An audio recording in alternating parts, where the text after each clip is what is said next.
mwenye mbao juu, ni Muumba alimwambia Habakuki mambo haya, na uandike iwe wazi sana, ilisomeke vema, hata kutimia kwayo kukiwapo mbali.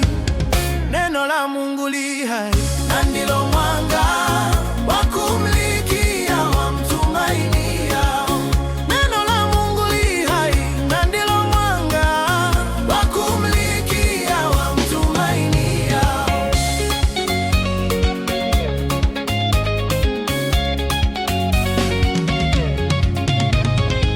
Asiye na utakatifu moyoni ataangamizwa, na aliye mtakatifu atajipatia uzima. Heri kuwa na utakatifu wa Muumba upate uzima, tena heri kutumaini Muumba ili upate uzima. Neno la Mungu li hai, na ndilo mwanga wa kumlikia wamtumainiao.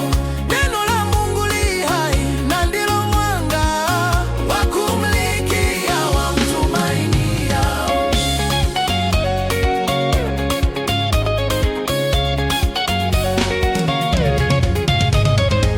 Ole wake mwenye shida, aliambia jua liondoke, au sehemu ya mti akawaambia uamke. Sanamu haiwezi fanya jambo hata liwe lipi, hata liwe limejengwa na dhahabu au fedha. Neno la Mungu li hai, na ndilo mwanga wa kumlikia wamtumainiao. Neno la Mungu li hai, na ndilo mwanga wa kumlikia wamtumainiao.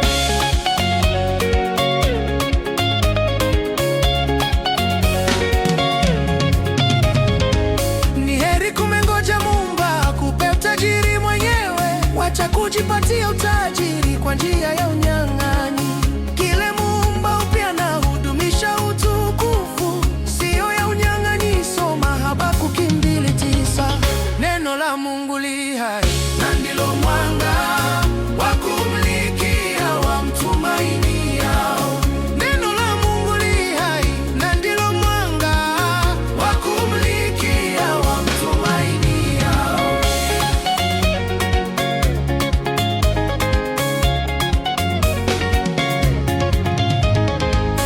Yawe, hakuna Mungu wa kulinganishwa nawe.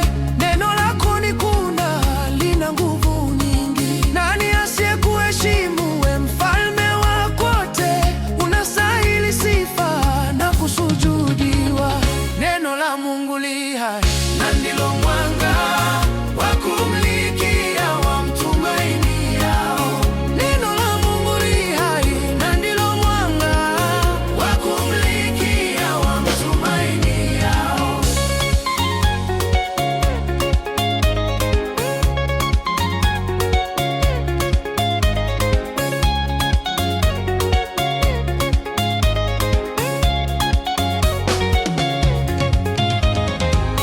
Nani asiyekuheshimu, we mfalme wa kote?